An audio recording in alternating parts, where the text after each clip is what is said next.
Welcome to the Salmon Runs YouTube. Enjoy the video. In this video, I will show you how to make delicious cheesecake balls. First, combine softened cream cheese, powdered sugar, and vanilla extract until smooth. This forms the rich, creamy base for your treats. Next, cover the mixture and refrigerate it for at least 2 hours, or until firm enough to handle. This chilling step is crucial for easy shaping. Then, scoop and roll the chilled mixture into small, bite-sized balls.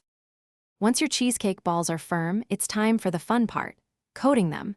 Melt your favorite chocolate or candy melts in a microwave-safe bowl, stirring until smooth. Carefully dip each chilled cheesecake ball into the melted coating, ensuring it's fully covered.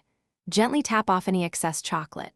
Before the coating sets, quickly add your desired decorations like colorful sprinkles, chopped nuts, or a contrasting chocolate drizzle. Get creative with your toppings. After decorating, place your coated cheesecake balls on a baking sheet lined with parchment paper. This prevents sticking and makes cleanup easier.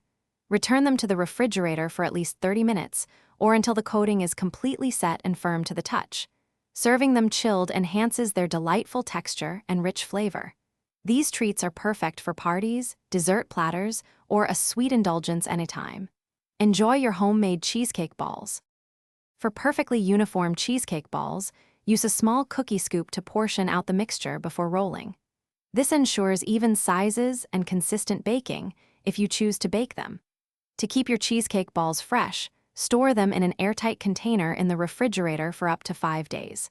They also freeze well for longer storage. Remember to check the description below for a link to the Echo Dot smart speaker and other great deals. These tips will help you create perfect treats every time. Thanks for watching.